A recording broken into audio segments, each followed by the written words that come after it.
Povratak zdravoj hrani i prirodi i onoj jednostavnosti koja nas je činila smirenijim i dubljim jedan je od glavnih ciljeva današnje civilizacije.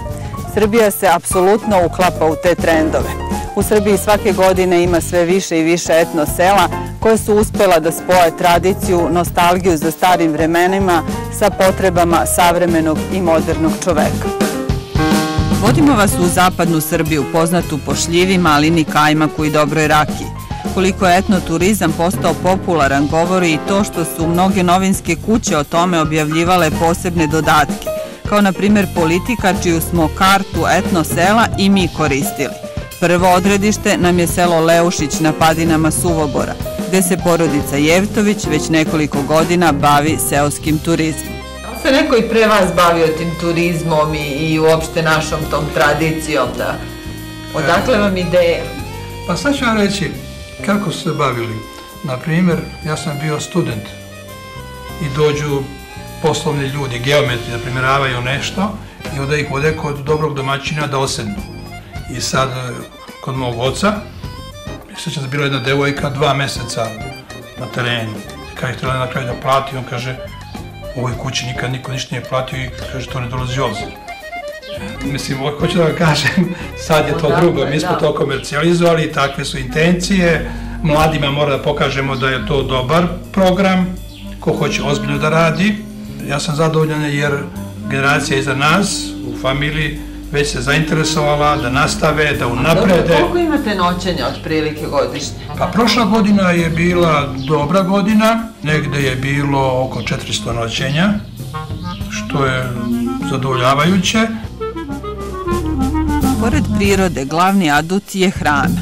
Voće i povrće iz sopstvene bašte, koje kažu u punoj sezoni mnogo bogatija, a gosti sami mogu da izaberu šta će za ručak. Tu imate nekoliko strukova paradajza koji mogu da daju 50 kg paradajza. Bez prskanja. Prošle godine je to izvršna proba i uspelo je. Domaćinstvo je zadržalo autentičnost i tradiciju srpskog sela s početka 20. veka. Postavljeno je na osunčanim padinama zaštićenim od vetrova. Na najvišem mestu je kuća sa kuhinjom za pripremanje i čuvanje hrane. Nešto niže smešteni su konaci za goste, zatim ambari, pomoćne prostorije, a još niže voćnjaci, vrtovi i bašte.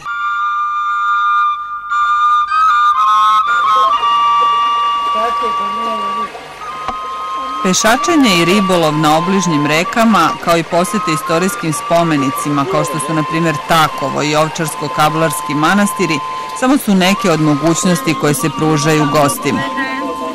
Međutim, savremeni gost, pored lepe prirode i dobre hrane, želi da doživi i nešto posebno, specifično.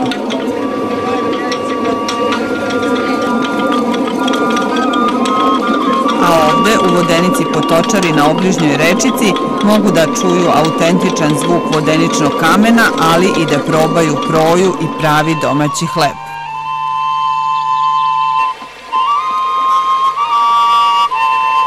Ako se vratimo malo na domaćinstvo, i tu ste zadržali staru tradiciju, sve je od drveta, tako, drvo, kamen, a sami ste arhitekta. Ja sam samouk arhitekta i mislim da naša arhitektura je jedna od lepših, srpska kuća, kao što vidite, 4 vode, da ima deo zidan, deo od drveta i te kombinacije su mnogo dobre. I sve je to rađeno spontano sa seoskim majstorima, koji su kasnije radili sve ono u Drvengradu. 80% su to posla radili majstori moji, koji su radili ovde prethodno.